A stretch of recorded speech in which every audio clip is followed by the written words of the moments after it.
Pénin Dabaroutou 5 fait son petit bonhomme de chemin après la commune de Zakota. Nous voici à Djidia, toujours dans le département du Zou. Et nous avons déjà le maire sur ce plateau. Avec l'autorité communale, nous parlerons des actions du gouvernement dans la commune de Djidia, des attentes des populations et surtout du thème central de cette édition intitulé « Agriculture et changement climatique, quel impact sur la sécurité alimentaire au Bénin ?» C'est parti pour des échanges passionnants. Monsieur le maire, bonjour et merci de nous recevoir chez vous. On m'appelle Mathias Sayon, je suis le maire de la commune de Djidia. Merci monsieur le maire, c'est un plaisir et un honneur pour nous d'être dans votre commune ce jour. Alors la première question que je vous pose est de nous présenter votre commune et nous dire les langues qui sont parlées, le nombre d'arrondissements et des activités qui sont menées dans votre commune ici à Djidia. Merci. Djidia est la commune du Bénin méridional disposant de dotations naturelles en facteurs de production. C'est une grande commune agro-pastorale qui lui confère le nom grenier du Zou, du département du Zou. Cependant, elle demeure une commune enclavée et pauvre en infrastructures socio-communautaires du fait de ses caractéristiques socio-économiques, culturelles et surtout géographiques. Notre commune dispose de 12 arrondissements décomposés en 95 villages. Wow. Voilà. Vous aurez de parler aussi du nombre de kilomètres.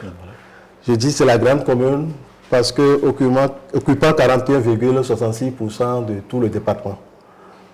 Ça occupe 2184 km². Donc vous voyez que c'est une grande superficie. Vraiment, pour ne pas comparer à ce que nous observons dans le nord, surtout à Chaourou. Voilà.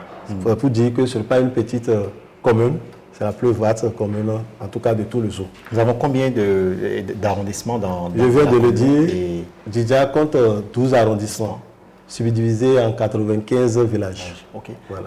Les activités menées et la langue la plus parlée dans votre commune. Je viens de dire que c'est une commune agricole, une commune agro-pastorale.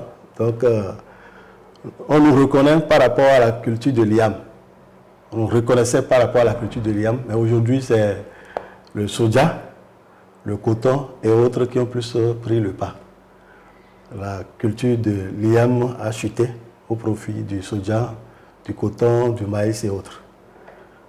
Comme langue parlée, la commune est fortement représentée par le fond.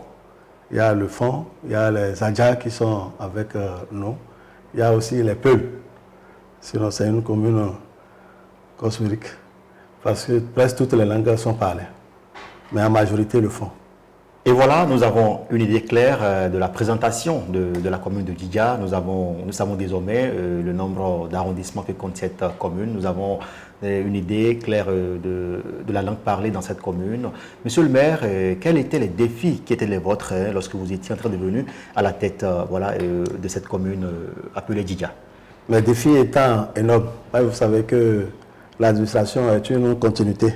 À notre désignation à la tête de la commune de Djidia en avril 2023, il y a succédé quelqu'un qui est aujourd'hui honorable député à l'Assemblée nationale, mon prédécesseur. Notre défi majeur était de travailler à ce que les quelques problèmes auxquels nos administrés font face, à savoir l'inaccessibilité de l'eau potable, l'impraticabilité des routes, la non-électrification de certaines localités et ceux liés à l'éducation, trouvent des solutions grâce au concours des partenaires nationaux et internationaux. Sans oublier l'apport du budget communal. C'était nos défis. Il y a nos voies qui sont dégradées. Vous savez que les enfants doivent aller à l'école.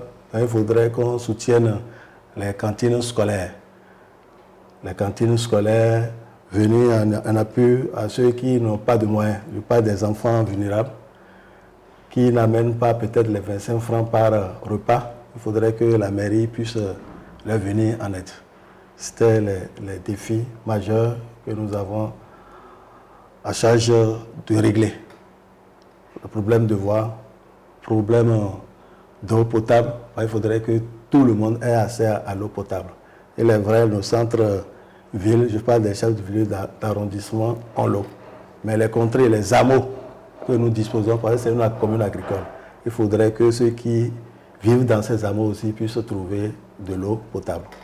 C'était nos défis majeurs. Les défis étaient grands, vous l'avez dit, à votre arrivée à la tête de cette commune. Monsieur le maire, voilà, après votre installation, vous avez pris votre bâton de pèlerin pour, je vais dire, venir résoudre les difficultés auxquelles les populations de votre commune sont confrontées, je vais dire. Quel bilan faites-vous aujourd'hui de votre gestion à la tête de cette commune dans le département d'Izo? Oui, vous savez que nous sommes venus à un moment où l'État central a engagé les réformes. Et il faudrait qu'on se conforme de la décentralisation. Les réformes de la décentralisation, c'est des réformes salutaires au niveau des collectivités locales. Ce qui, avant tout, a rendu notre administration moderne avec la séparation du pouvoir de la politique et ceux de l'administration. Les deux pouvoirs sont séparés. C'est-à-dire que nous avons la forte décision, parce que c'est nous qui représentons la mairie, mais il y a certaines choses que nous ne pourrons plus faire. Nous s'initier dans la gestion courante, tout ce qui concerne la mobilisation des ressources, ce n'est plus permis. Cela ne voudra pas dire que nous n'allons pas accompagner pour la mobilisation des ressources. Mais ça ne revient plus aux élus d'aller prendre directement de l'argent. On est là juste pour accompagner pour la mobilisation des ressources. Nous devons quand même beaucoup travailler, comme je l'avais dit tantôt, pour le reprofilage des pistes rurales que nous avons, les pistes ruraux que nous avons. Surtout l'aménagement. Toutes les voies ne sont pas bitumées. Mais les peu de voies que nous avons, il faudrait que ces voies-là soient reprofilées. C'est-à-dire aménagées pour permettre la libre circulation. Des écoles primaires ont été clôturées et certaines équipées en mobilier. Nous avons des foyers améliorés qui ont été réalisés dans les écoles à cantine scolaire. Il faut préciser que presque toutes les écoles que dispose la commune de Djidja sont équipées en cantine scolaire. La belle preuve, il y a 131 écoles sur les 144 que dispose la commune de Djidja. Wow. Il faut l'intégration au budget d'une ligne pour la prise en charge des frais de cantine scolaire aux orphelins et enfants vulnérables dans toutes les écoles de Djidja. Nous l'avons fait. Il y a plus de 1700 écoles qui sont prises en charge par notre budget. C'est le moment de saluer quand même l'accompagnement de tous les élus. De tous les élus. Nous sommes 25. Nous avons pu intégrer aussi une ligne au budget pour accompagner les responsables de culte endogène pour l'organisation de la fête des Vaudous. Nous avions commencé avec le chef de l'État. Ça a pris corps depuis l'année dernière. L'année dernière, notre budget a pu supporter 1 600 000 francs pour l'organisation de cette fête. Voilà. Nous avons aménagé des espaces verts à Djidja Centre, à Moyon et puis à Dan. C'est des arrondissements de notre commune. Je disais tantôt qu'il y avait 12 arrondissements. Oui. On a pu prendre 3 en compte et progressivement avec les budgets à venir, tous les autres arrondissements seront impactés.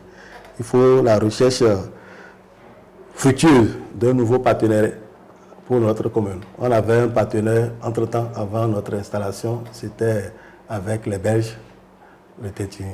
À mon arrivée, on a pu signer un accord de partenariat avec Pierre de Roussillon.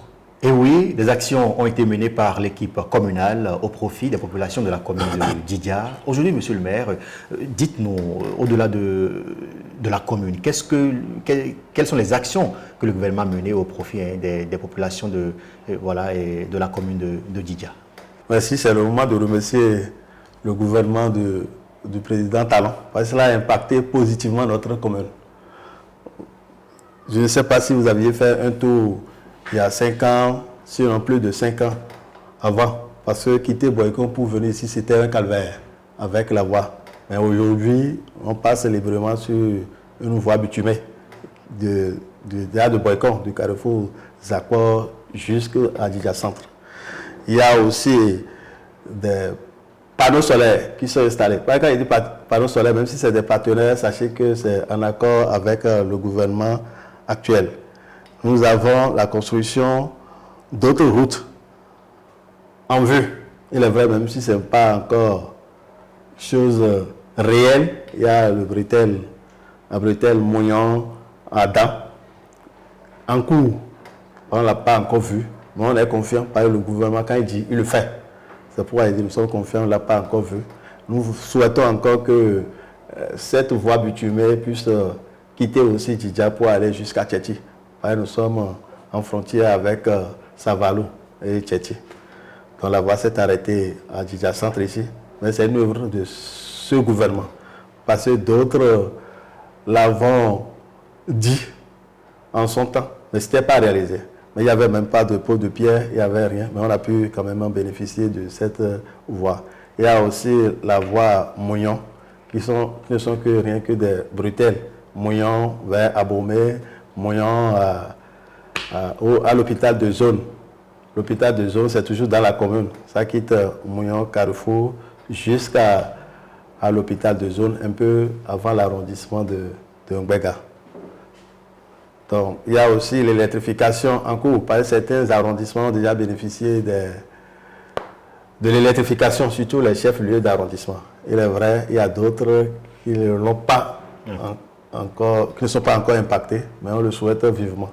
Et je sais que les années à venir, en tout cas avant 2026, on aura du réel. Parce que le gouvernement l'a dit. On nous a montré des projets. J'ai lu, moi-même en tant que maire, que l'électrification serait chose faite dans presque tous les chefs-lieux d'arrondissement de notre commune. Il faudrait qu'on revienne aussi sur la cantine scolaire, parce que le gouvernement a fait beaucoup de choses dans ce domaine. Ce que nous autres nous faisons, ce n'est que pour accompagner, appuyer ce que le gouvernement fait déjà. Parce que donner d'aliments chauds à tous les enfants, chaque jour que Dieu fait, c'est important. Et presque toutes les écoles, comme je l'avais dit tantôt, toutes les écoles de notre commune sont couvertes de cette cantine scolaire. 131 écoles sur 144, c'est important. Et c'est sûr que d'ici l'année prochaine, nous aurons les 144 sur 144. Ça tourne déjà autour de 80-85%. La commune de Djidja a eu sa part belle du gâteau dans les actions du gouvernement, de son Excellence Patrice Talon, dans tous les secteurs d'ailleurs, de la santé à l'éducation en passant par les infrastructures. Aucun secteur n'a été occulté. Monsieur le maire, c'est vrai que des actions sont menées, mais jusque-là encore, les populations ont des attentes. La population a encore d'attentes. Tant qu'il reste à faire, ça suppose que rien n'est fait. Je viens de dire tout à l'heure que ça reste la voie Djidja Centre jusqu'à Tchéti, en passant bien sûr par Monsourou Aguna.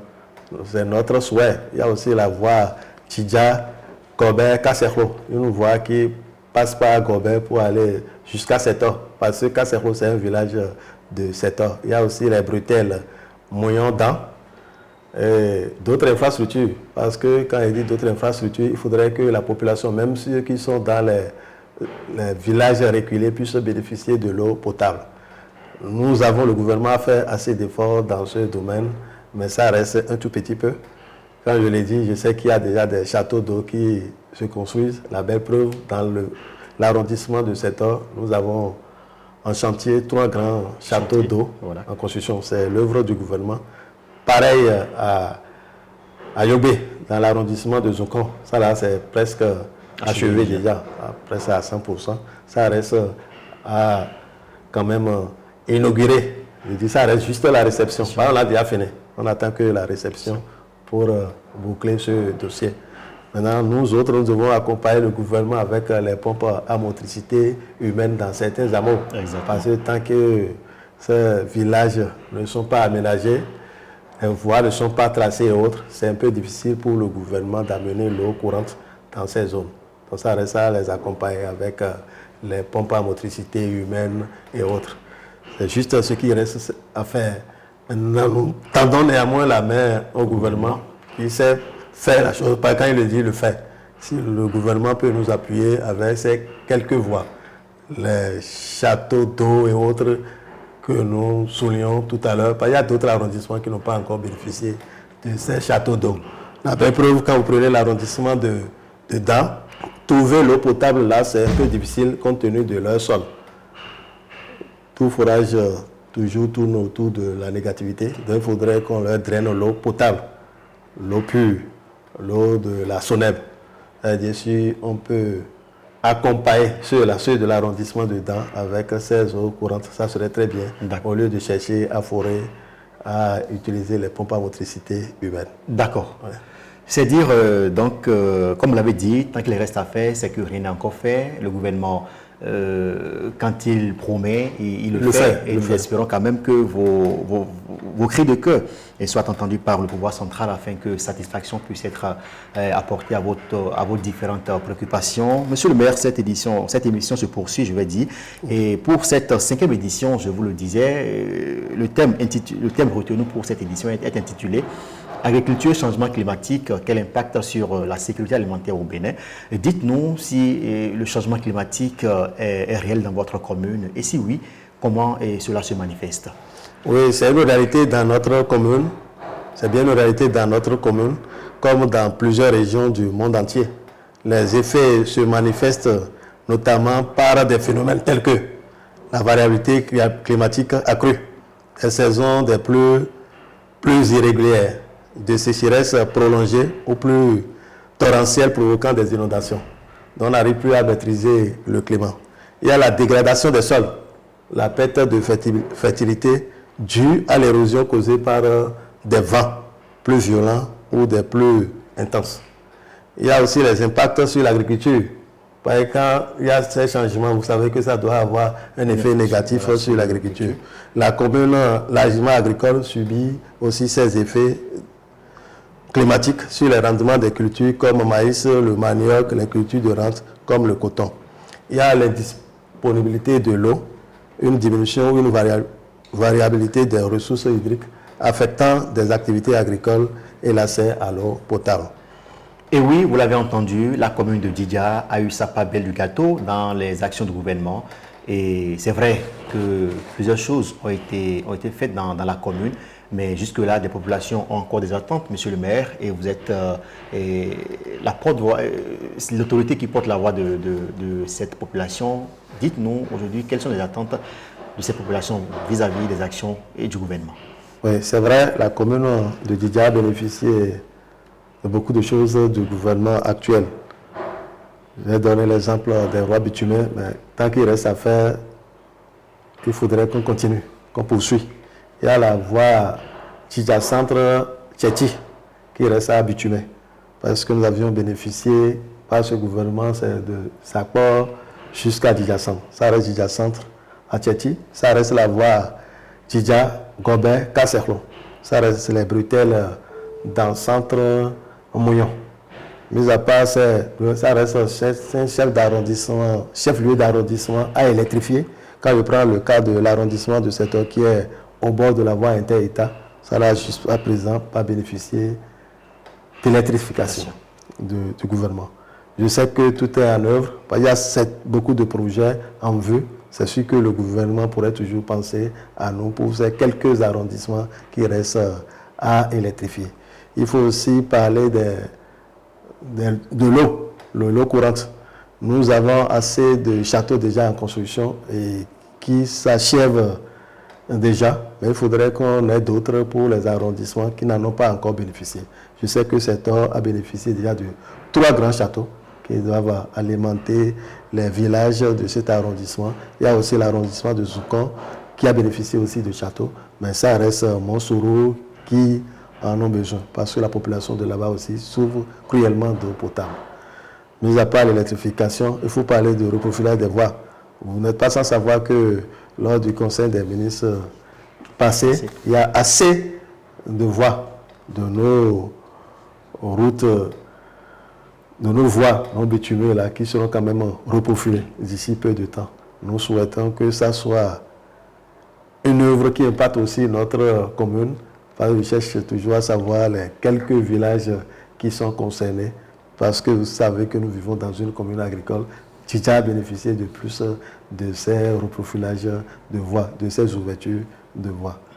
Et oui, les attentes sont grandes et vous l'avez dit, lorsque le chef de l'État promet, il le fait et nous espérons que voilà, vos doléances, vos cris de cœur puissent être entendus afin que satisfaction puisse être apportée pour le bonheur des populations de la commune de Djidja. Monsieur le maire, je vous le disais à l'entame de cette émission, le thème qui retient les attentions pour cette 5e édition de l'initiative Bénin Dabaro Tour est intitulé « Agriculture et changement climatique, quel impact sur la sécurité alimentaire au Bénin ?» Alors, je vais vous demander si ce changement climatique est réel dans votre commune. Si oui, comment vous gérez ça? Oui, le changement climatique est une réalité dans notre commune de Djidja comme dans de nombreuses régions du Bénin et du monde entier. Les effets se manifestent notamment par des phénomènes de variabilité climatique accrue. Il y a la dégradation des sols, les impacts sur l'agriculture, l'indisponibilité de l'eau. Vous savez, la gestion de ces effets doit passer par le reboisement et l'agroforesterie.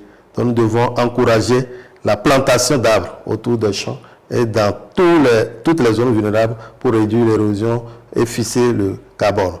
Il faut la gestion durable des ressources naturelles, promouvoir des pratiques agricoles résilientes comme les cultures associées, l'utilisation de variétés adaptées aux conditions climatiques et l'utilisation des fertilisations organiques.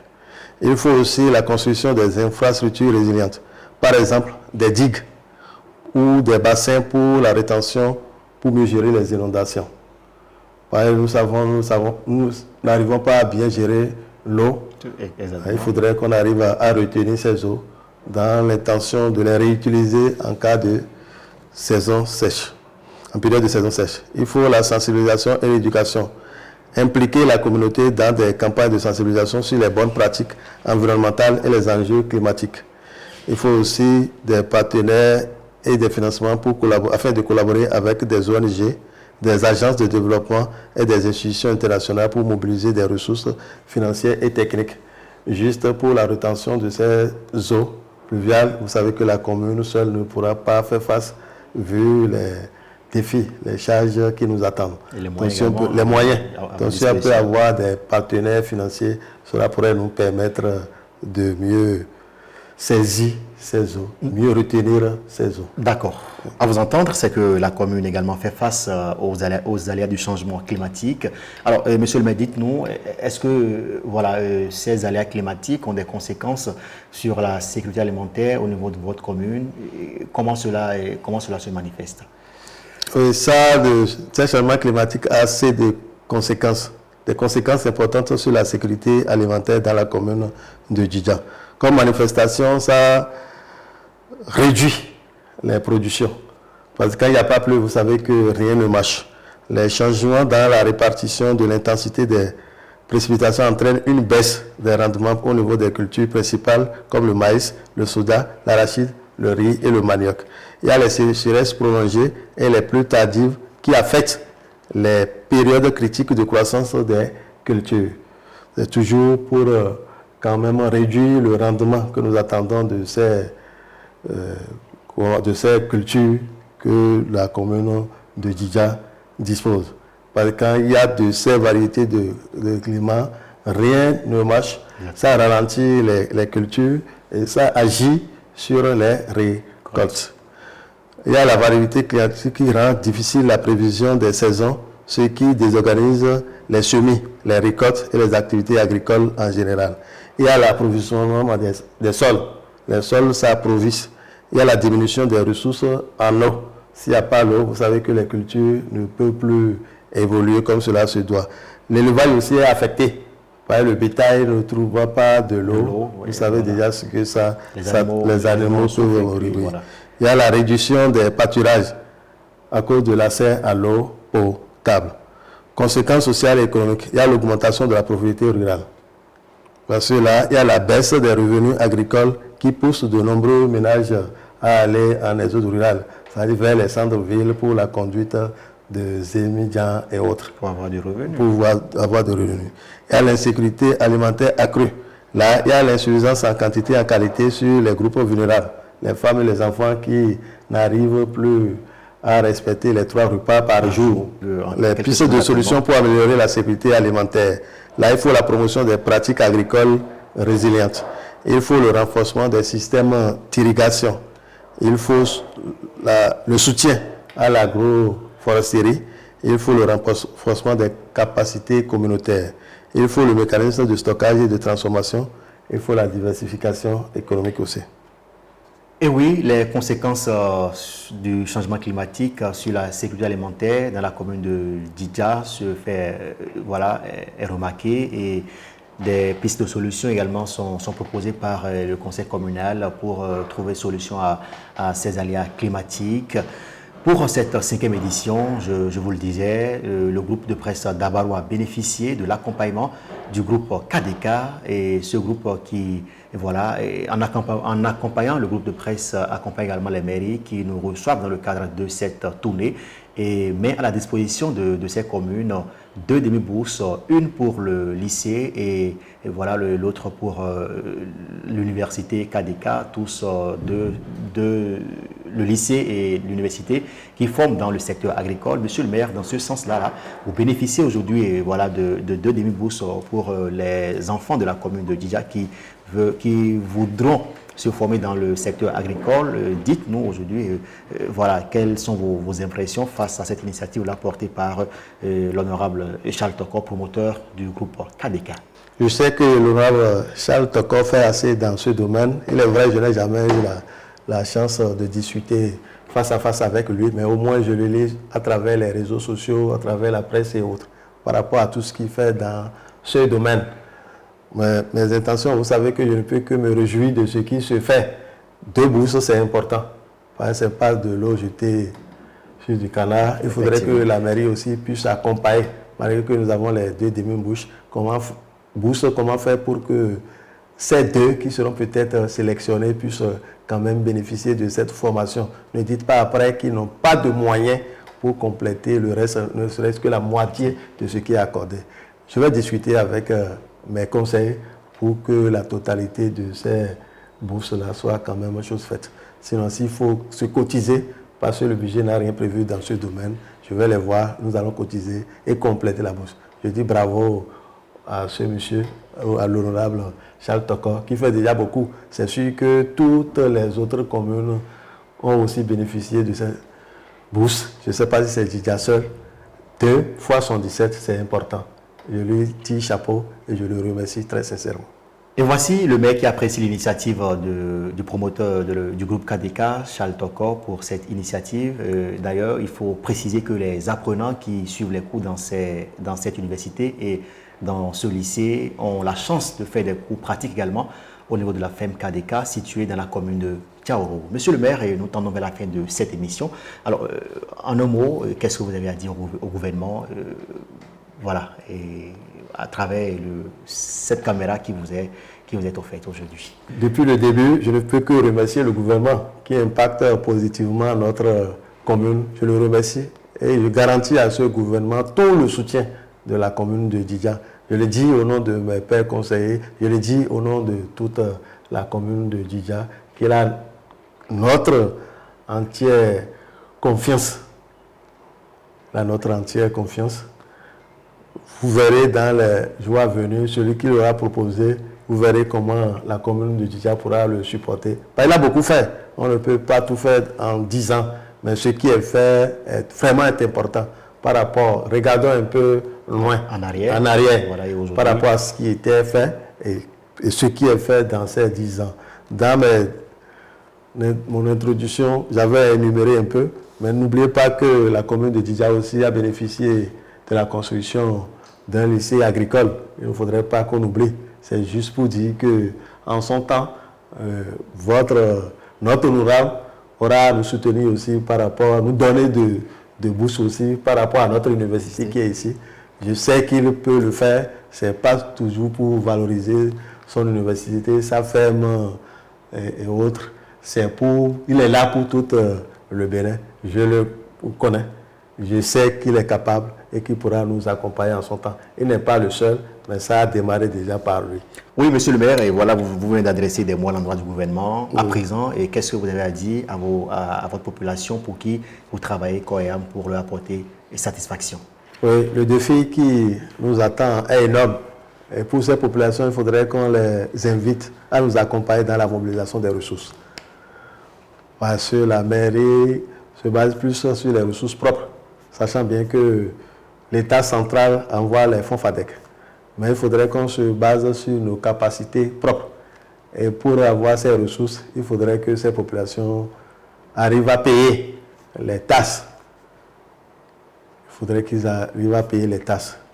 au niveau des marchés, les tasses au niveau des carrières et autres. Nombreux sont ceux qui ont des carrières de sable et autres. Mais s'ils ne payent pas, et c'est ceux-là qui réclament souvent le reprofilage des voies. Alors, il faudrait qu'on utilise ces ressources que nous disposons d'abord avant de tendre la main à l'État central. C'est juste les inviter à payer et assurer nos pas. Sur nos pas, il ne faudrait pas qu'ils soient orientés vers d'autres objectifs. Il faudrait que notre soutien au gouvernement soit indéfectible. Il faudrait que nous soutenions de corps et âme le gouvernement en place qui fait déjà beaucoup pour notre commune. Et voilà, le maire, dans sa conclusion, a invité les populations à payer le taxe, car c'est seulement en payant le taxe que la commune pourra étendre vers les objectifs de développement fixés, ces objectifs qui, je vais dire, sont la satisfaction des besoins des populations de la commune de Didja. C'est ici que s'achève notre passage justement dans la commune de Didja. Merci, monsieur le maire, de nous avoir reçus chez vous.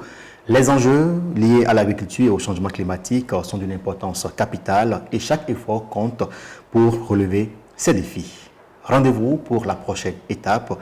D'ici à là, portez-vous bien et à très bientôt.